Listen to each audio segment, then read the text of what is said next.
asked, how can I get affordable insurance? Very basic question. Sure. Well, it depends on now versus then. And it also depends on what do you mean by affordable. There's a lot of things in that question, and it's a good question. The issue right now is if the person asking the question had an illness, they could not get coverage for the illness unless they went into a special government plan. Just not. They wouldn't be allowed to be enrolled. In the future, they could enroll in a plan. If the person right now is in an employer-sponsored plan and the employer kept that plan, they would just go on with that plan. But also, in that question is if somebody is an individual. They work in a business of, say, 3 or 4 people, or they work out of their home, which is increasingly common, or they have a condition that leads them not to work. Perhaps they're on disability, but not enough disability to qualify for Medicaid. Perhaps there's somebody who's lost insurance because they're between jobs.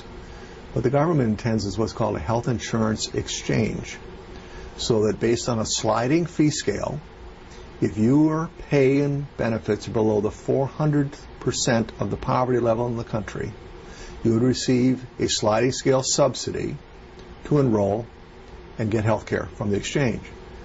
If you're below the 150th percentile of poverty, and one bill is 150th, one is 133rd, you would automatically be enrolled in the Medicaid system for the state you lived in.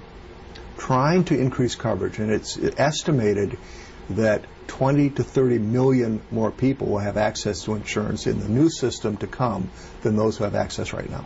Okay. Another very basic question, what is this health care reform? I don't know if there's a simple way to answer that. Yeah.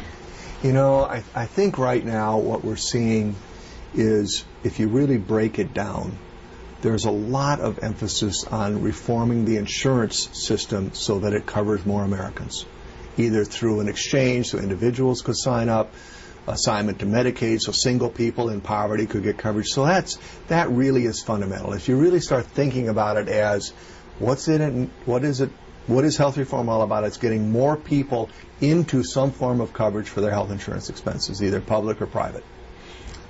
How is the insurance company looking at paying for these services when they're talking about covering so many more people? Is it going to be structured the same way like Medicare is structured? Well, for the private insurance companies, Cynthia, they would really want to collect premiums just like they do right now, and they would put together a business model that if somebody signed up for their care, that they would have to pay premiums either with or without their employer, with assistance from the exchange to support their care. So that's about what happens now, although there'd be many more guarantees to prevent people from losing their coverage or not getting payment if they should become sick. That's I guess the first part of it. The other part to the question is I think more complex. It really revolves around the problems that people are having with trust as they move forward, that their insurance will be there, that someone is there supporting it, and that the system has rules that are reproducible. So that's the other part of it. It's really working to set up a series of criteria so that you can trust what you get, either from the government or from the private market. I don't believe that this will end up as Medicare for all, as some people would like, because I don't think the payment system, the current payment system for Medicare, really rewards value or anything else that really would allow us to innovate or make progress as medical care providers in this region.